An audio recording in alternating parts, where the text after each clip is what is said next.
अस्सलाम वालेकुम नाजरीन, आप देख रहे हैं G6 न्यूज और मैं हूं लाला हसन भट्टी। नाजरीन, चंद रोज कबल सियालकोट के इलाका कोटली लोहारा में एक इंतहाई अफसोसनाक वाकया पेश आता है, जिसमें करंट लगने के बाइस जो तीन जो लमसम के मुलाजमीन है और इसके अलावा जो दो प्राइवेट अफराद है वो करंट लगने के बाद जो है वो जान की बाजी हार जाते हैं। तो ये वाकया है क्या, तमाम तर तफसीलात जानते हैं। मेरे साथ मौजूद है इस वक्त लमसम को हेड करने वाले मोहम्मद अहमद साहब, इनसे बात करते हैं। अच्छा, मुझे बताइएगा, पहले तो ये बताएं कि ये वाकया है क्या, कैसे पेश आया? बिस्मिल्लाहिर्रहमानिर्रहीम। सर, असल में बेसिकली हमारा जो सर्कल है सियालकोट, उसका एक सब डिवीजन है कोटली लोहारा।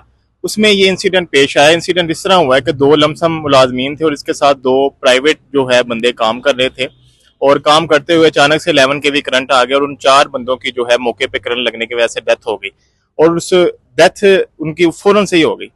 अच्छा, मुझे ये बताएं कि उनकी अमवात तो वाकया हो गई, तो लमसम के जो इस लमसम ने उनके लिए कोई किरदार अदा किया है? चूंकि जारी बात है, अफराद जो थे वो जवान थे, 22 से 25 साल उनकी उम्र थी, तो उनके लिए, उनके फैमिली के लिए कोई रिलीफ पैकेज का ऐलान किया गया?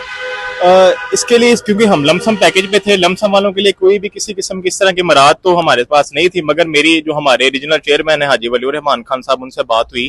खान साहब का ये कहना था क्योंकि वो नौजवान है और वो अदारे की खिदमत करते हुए शहादत के अला मरतबे पर फायज हो गए, लिहाजा असिस्टेंट पैकेज उनका हक है। या तो अथॉरिटी उन्हें असिस्टेंट पैकेज देगी या फिर हम एहतजाज करते करते एहतजाज पूरे गैपको में हमारा होगा और पूरा गैपको हम उन नौजवानों के लिए बंद करेंगे। जिसके बाद फिर हमारे जो रीजनल चेयरमैन है वलीउर रहमान खान साहब, रीजनल सेक्रेटरी मियां ताउर रहमान साहब, इन्होंने अपनी टीम के साथ जाके जाम अयूब साहब जो हमारे चीफ एग्जीक्यूटिव है उनसे मुलाकात की, और गैपको अथॉरिटी ने 40-40 लाख रुपए दोनों असिस्टेंट जो लाइनमैन थे लमसम वाले उनके लिए पैकेज का ऐलान किया, और 7,50,000 रुपए पर हेड जो है वो जो प्राइवेट बंदे थे उनके लिए ऐलान किया गया। अच्छा, मुझे ये बताएं कि अहमद भाई, ये जो लमसम वाले हैं इनके लिए कोई रिटायरमेंट के बाद जो है कोई पेंशन नहीं होती, और या इसके अलावा कोई रिलीफ पैकेज नहीं होता, इस हवाले से क्या कहेंगे? सुप्रीम कोर्ट की पाबंदी है, समझते हैं कि इस पाबंदी को खत्म होना चाहिए?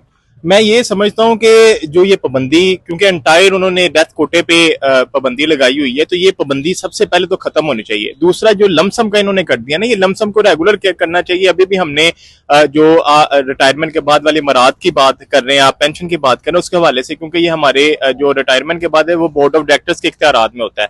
हमारी जो यूनियन है उन्होंने लिख कर दिया बोर्ड ऑफ डायरेक्टर्स, और वो सीईओ तक पहुंच गया, जिसमें हमारा सर्विस स्ट्रक्चर बन जाएगा। सर्विस स्ट्रक्चर के बाद तो हर चीज डिफाइन हो जाएगी कि इनको पेंशन के बाद क्या चीजें मिलनी है और फिर इनका सर्विस किस तरह इन्होंने गुजारनी है। जो सुप्रीम कोर्ट की पाबंदी है ना, उसको फिल और फोल खत्म करना चाहिए सुप्रीम कोर्ट को, क्योंकि हमारे लिए मोहतरम है सुप्रीम कोर्ट।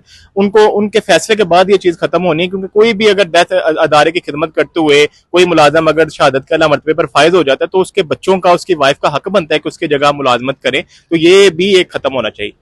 हाँ जी, बिल्कुल। ये थे अहमद साहब जो कि लीड करते हैं लमसम गुजरावाला को।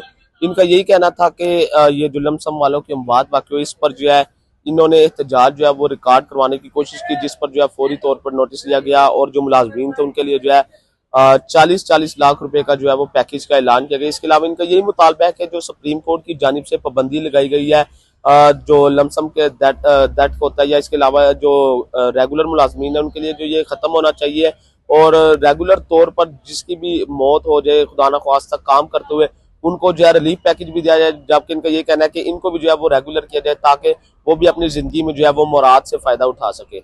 जी।